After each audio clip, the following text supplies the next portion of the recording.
Welcome to Naira study point.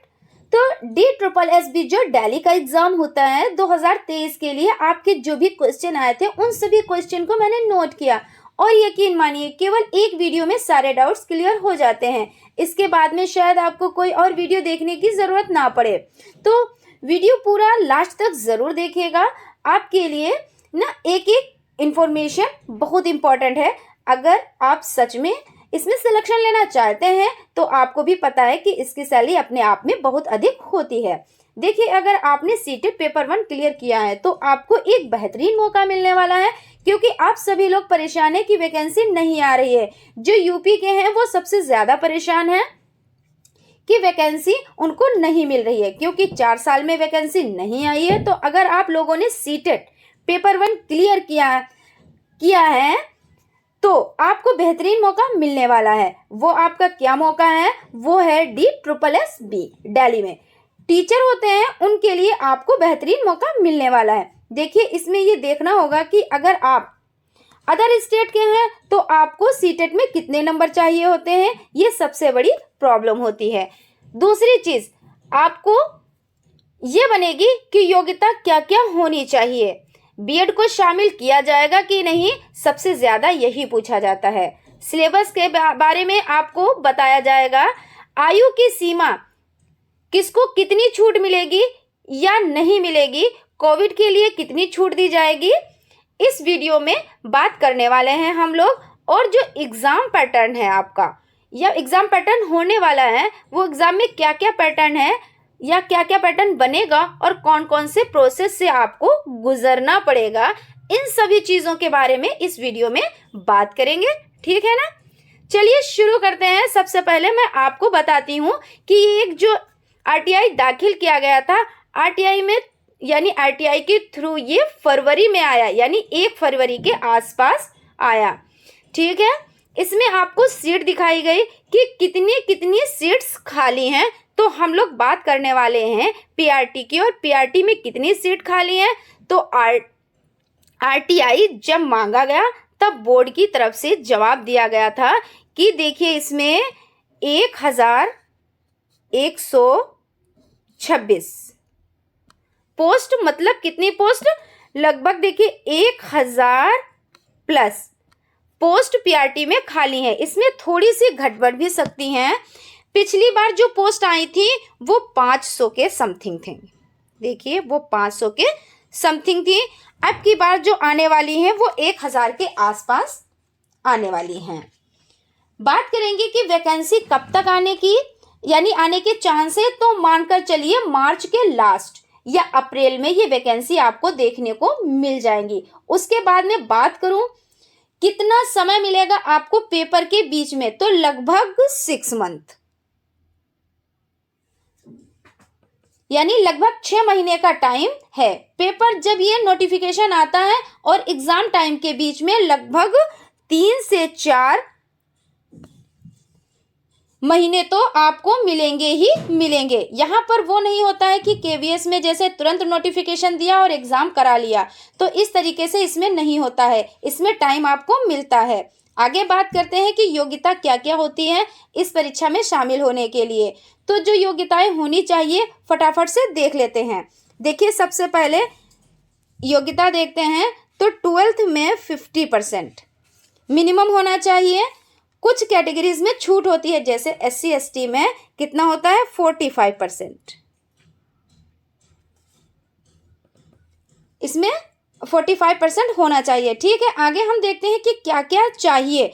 तो देखिए, diploma, इसमें देख लेते हैं कि इसमें देखिए डिप्लोमा, DLED, BLED और BEd, या आपने BTC भी किया है तो आपका काम देगा। आगे देखते हैं। देखिए, इतना होने के बाद और क्या चाहिए होता है, तो सीटेट का पेपर 1 क्लियर होना चाहिए PRT के लिए। अगर आप TGT, देखिए, अगर आप TGT देना चाहते हैं तो इसके लिए पेपर 2 क्लियर होना चाहिए। और PGT के लिए सीटेट की कोई डिमांड नहीं होती है। ठीक है ना? अगर हम सीटेट में देखें तो कितने नंबर होने चाहिए, अगर आप अदर स्टेट के हैं यानी दिल्ली के बाहर के हैं तो उनके लिए जनरल काउंट किया जाता है। तो ध्यान रखिए कि आपके 90 नंबर होने चाहिए। कितने? 90 नंबर होने चाहिए, भले ही आप ओबीसी के हों। ओबीसी के लिए देखिए 82 नंबर, लेकिन आप यूपी के हैं और ओबीसी में हैं तो वहां जाकर आपको पास नहीं, याद रखिएगा, ठीक है ना। देखिए एससी एसटी के लिए देख लेते हैं।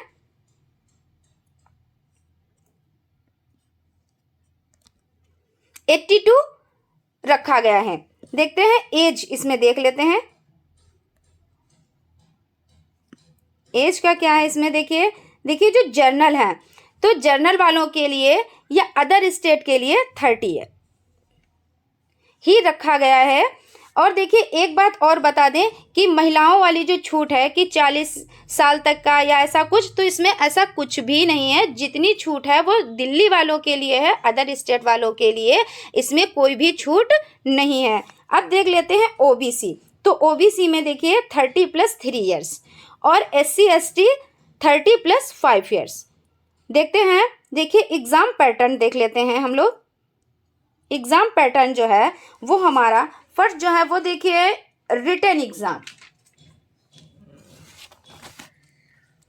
रिटन एग्जाम ये नहीं है कि आपको आंसर लिखना है, ऑब्जेक्टिव टाइप क्वेश्चन होते हैं जो 200 होते हैं। देखिए इंटरव्यू, इसमें इंटरव्यू नहीं होता है। नेगेटिव मार्किंग होती है 1/4 यानी 1/4, यानी आपके 4 अगर क्वेश्चन गलत हैं तो उसमें 1 नंबर आपका काटा जाएगा। देखिए रिटन एग्जाम के बारे में बात कर लेते हैं, यानी रिटन एग्जाम पैटर्न PRT। तो देखिए पार्ट 1 यानी पार्ट ए में मिनिमम आपको कितने नंबर चाहिए होते हैं, तो इसमें 40%। कितने चाहिए होते हैं? 40%। इसमें देखिए हिंदी में 20, इंग्लिश में 20 और रीजनिंग में भी आपको 20 और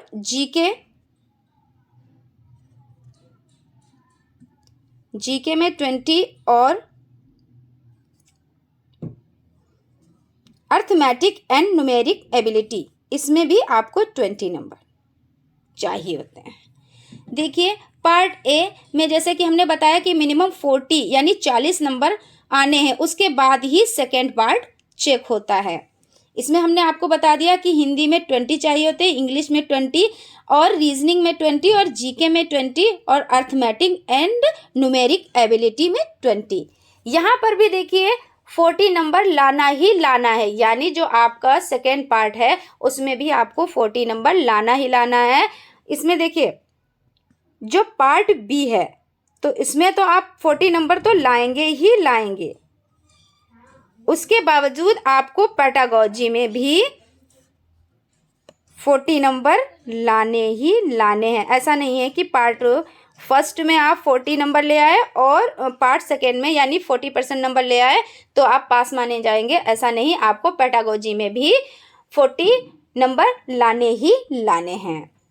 तो फ्रेंड्स हमारा वीडियो आपको कैसा लगता है? हमारे चैनल को लाइक कीजिए, सब्सक्राइब कीजिए और बेल आइकन को ज़रूर दबा दीजिए जिससे आने वाली वीडियोस आप तक पहुंच सके और आपसे कोई भी जानकारी छूटे ना। Thank you.